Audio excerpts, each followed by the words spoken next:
Hello! I'm Gavin. And I'm Patrick. And welcome to the dorm room. Here at the fraternity. Now, when we go to the parks, Patrick is all about the entertainment. He loves seeing all the shows, all the parades, which I do too. But when it comes to the parks, I love just walking around and looking at all the old stuff. The stuff that's been there for quite some time. And I am a huge history buff. Everything history. So I love looking up and reading about and experiencing old attractions. Things that aren't with us anymore, as well as shows. But I love old rides. And Patrick, I've noticed, isn't as knowledgeable, I believe, we'll see today, about our extinct attractions, those attractions that we miss so much that have been replaced by something new. So what I thought I would do, it'd be kind of fun, to quiz you. So what we're going to do, I picked one extinct attraction from each park, and we are going to see if you can tell us what attraction it was replaced by. Okay. So I'll name the old ride, and you can tell us what is there now.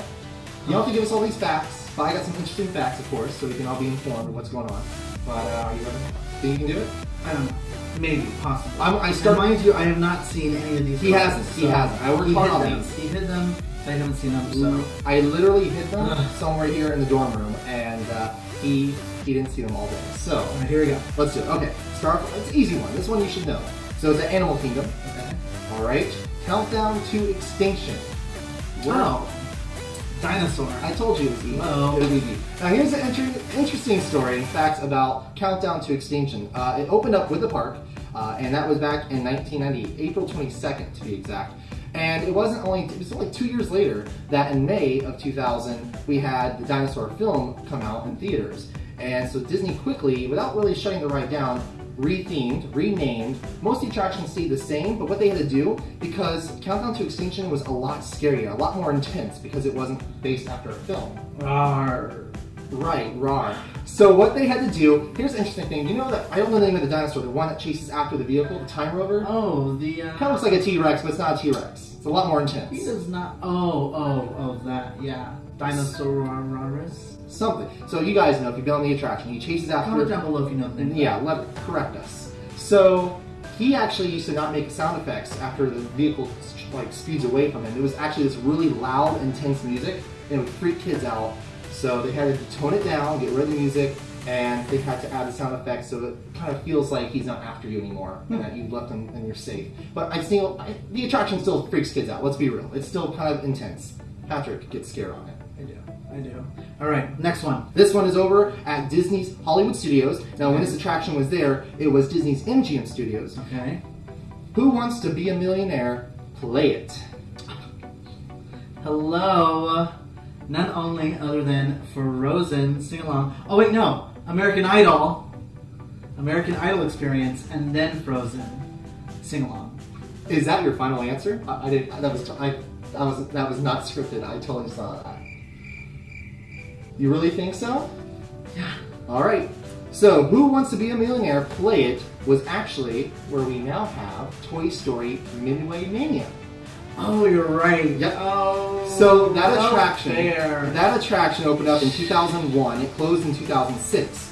Now, they actually filmed some of the shows, some of the episodes they did special on-location episodes there on the soundstage where the attraction was located. It was pretty cool. Yes, had the chance to get into what they call the hot seat, if you guys remember that show. It's still in the air, actually, by the way. It's changed hosts a lot, but it's still on TV. And the hot seat, you would be able to win small prizes, like lanyards and I think shirts, but no cash prizes. Now, here's something that's interesting. When the attraction closed, Disney sold lots of the stuff from the set to a third-party vendor who sold their things on eBay. And someone bought the hot seat that was from the attraction for $400. And $400? The person who bought it, this is what's even funnier, the person who bought it was a gentleman by the name of Jeff Gross, who won $500,000 on the actual television show. He was on the American version, and he also, I don't think he won on the UK version, but he was on the UK version as well. So he has a strong connection, I guess, to that show, and that's why he wanted that hot seat from the attraction at Disney's MGM Studios. Third one. All right. World of Motion by GM. World of Motion, I know this one. This is easy. Well, you need to see the park. World of Motion, that was Magic Kingdom, and that would have been... Okay, I'll help you out. It is at Epcot. World of Motion was at Epcot. World of Motion. So that was at that's the test track. There you go. There you go. I can't believe you said Magic Kingdom, but I think I know where you were going with that. I was thinking of the flight one. The flight one. Okay. So, World of Motion, presented by GM, was actually opened with the park October 1st, 1989, and closed in 96. Now, here's a really interesting reason why they closed it. Now, GM has essentially been the sponsor of that pavilion since it opened up. It was still GM when it was Test Track 1.0, and then 2.0, the version we now have, is sponsored by Chevrolet, which is one of the GM companies. Now, the reason why they wanted to do the overhaul back in the 90s, in 1992, their contract was up, and they did not sign into their 10-year contract. They went year by year because GM was actually failing, and they were having a lot of issues money-wise with the economy. So what they did is they decided to have Disney retheme the attraction, rename it, and focus more on not the evolution of transportation. Sorry, I'm so excited, but more on just cars and their cars, speaking. So that's how Test Track came to be, and I never got to experience World of Motion myself. Pretty sad about that, but it lives on YouTube. Absolutely. For more information on that, make sure to catch our Florida E-Ticket episode on Saturday because it's a special Unlocking the Magic on Epcot. It's going to be a lot of fun. The last one takes place in the Magic Kingdom. So, the attraction, If You Had Wings by Eastern Airlines, is now what? Oh, it's the Pew Pew. Buzz Lightyear.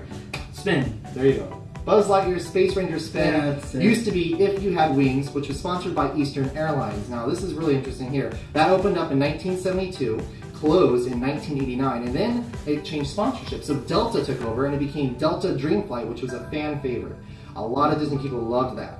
And then Delta Dream Flight, they lost the sponsorship in 96. And then it was changed into Disney's Take Flight, which was only open for 2 years. It had no sponsor, but the attraction essentially stayed the same. And then, of course, it closed down in 98 and reopened on November 3rd, 1998 as Buzz Lightyear. The thing about that attraction is it didn't have a lot of downtime when they were closing, refurbishing them, and switching them over to the new attractions. They were only down for like half a year before it reopened as a completely new attraction, which is kind of crazy. It's pretty fast, because we know Disney is pretty slow these days when it comes to construction stuff. Right, and to piggyback on that, just a really fun fact, because I'm obsessed with NSYNC, Lance Bass, and I believe he said Justin. We had a meet and greet with Lance, and we asked him what his favorite attraction was, and he said it was Delta Dream Flight. So they loved going on that attraction when they were here, because they were based out of Orlando. You did pretty well. So which ones did you get right? You got Magic Kingdom and you got Animal Kingdom. Animal Kingdom. But, well, you almost got Epcot wrong. But you saved yourself. World of Motion was definitely never in Magic Kingdom. That we could say it was in Magic Kingdom. Right. World of Motion. World of Motion. I always feel like I'm in motion when I'm at Magic Kingdom because of all the tourists. And everyone. It's a world of emotion. Yes, it is. That or it's full of emotion. I don't know where I'm going with this. But that was a lot of fun. I love so that. Much fun. Trivia is a lot of fun. So we'll have to do something. You have to quiz me in the Yes, future. I will quiz you. I'm thinking maybe like, because they just had at Epcot the Festival of the Arts. I'm obsessed with Broadway, and let alone Disney on Broadway. Okay. So when they had the guests come over here to perform, the Broadway performers, I was just like in heaven. So I might just have to test you sometime on the Disney on Broadway lounge. I like that. I'm up for it. Let's do it. But you guys make sure you go ahead and subscribe to our channel here, Gavin and Patrick, and check out our personal blog as well. So, from one brother to another, See you real soon here at the fraternity.